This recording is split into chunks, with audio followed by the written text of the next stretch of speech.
Será que você precisa comer sem glúten? Só porque está na moda? Será que é bom? Ou será que você está fazendo tudo errado, né?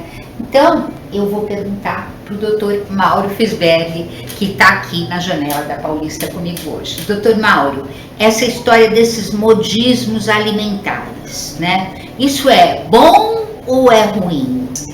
Isabel, antes de tudo, a gente precisa saber se a coisa é um modismo ou se é uma tendência. Algumas vezes são situações passageiras e que podem ser resultante de algumas situações que nós vemos muito frequentemente, algumas coisas que nós acreditamos como milagres que aparecem, então a utilização de um nutriente, de um alimento que vai resolver uma determinada condição. Por exemplo, o beterraba vai melhorar o colesterol, ou vai diminuir a pressão, ou vou utilizar o goji berry que vai me rejuvenescer ou que vai retirar algumas funções antioxidantes, e aí eu posso trabalhar um alimento como se fosse resolver todos os meus problemas.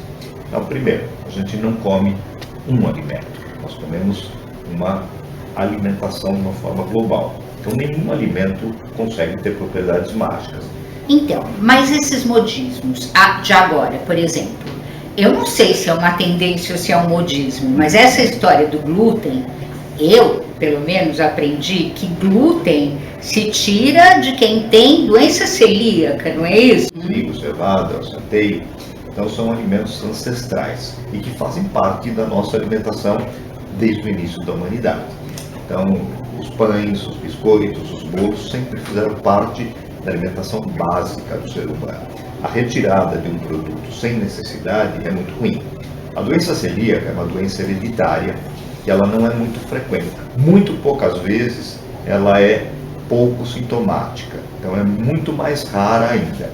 E às vezes nós estamos retirando de adultos simplesmente baseados numa sintomatologia que é muito pouco frequente, muito pouco visível.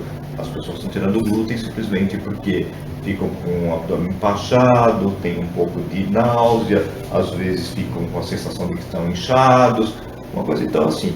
E eu vou retirar um alimento que é básico da nossa alimentação sem haver a caracterização de uma doença, isso é bastante complicado. Isso é complicado mesmo, né? E faz falta. Vai fazer falta. Vai fazer muita falta, especialmente porque é um dos alimentos mais importantes do ponto de vista de fonte de carboidratos. É um carboidrato complexo, é um carboidrato de boa absorção, de boa disponibilidade e que permite que eu tenha energia de uma forma contínua para o meu dia a dia. Existem outras situações onde eu também poderia retirar o glúten. Existe uma condição clínica chamada intolerância ao glúten. Ou eu posso ter uma condição que não é necessariamente alérgica. É uma pessoa que não se sente bem quando ingere esse alimento. É um número ainda menor e é muito difícil fazer o diagnóstico disso. Então vamos falar um pouco dessa coisa do leite, né? Você estava me dizendo aqui nos bastidores que existe intolerância à lactose e alergia ao leite de vaca, é isso? Quase sempre a gente coloca a intolerância associada à absorção de um açúcar. Então, quando a gente fala em leite, nós estamos falando de intolerância ao açúcar inerente do próprio leite, que é a lactose. Quando eu falo de alergia, a alergia é a uma proteína. Então, é a proteína do leite de vaca, ou alguma das proteínas do leite de vaca. São coisas totalmente diferentes. Intolerância à lactose existe porque, para absorver a lactose, eu preciso de uma enzima chamada lactase. A lactase é muito importante na nossa vida porque ela é que permite que eu absorva o açúcar do leite materno. Então, a nossa população brasileira, ela tem, como adulta, mais ou menos em torno de 60% a 70% de pessoas que são intolerantes à lactose.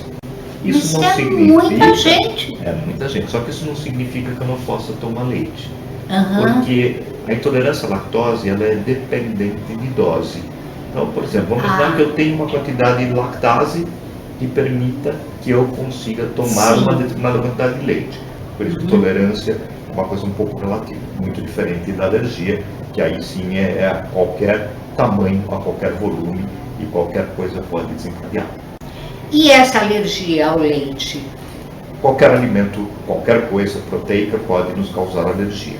Eu posso ter alergias precoces, posso ter alergias mais tardias, porque às vezes eu tenho um produto que pela primeira vez que eu ingeri, eu já faço uma reação a isso, ou eu normalmente me sensibilizei por alguma coisa, por exemplo, na barriga da minha mãe, ou eu me sensibilizei, minha mãe teve algum processo de alergia e eu me sensibilizei, ou eu fui tendo, ao longo da minha vida, eu fui me dessensibilizando, fui me sensibilizando e eu tive uma alergia a alguma partícula proteica. E aí a única solução é suspender o consumo? Nesse período eu vou suspender o consumo, especialmente na faixa pediátrica, eu vou suspender.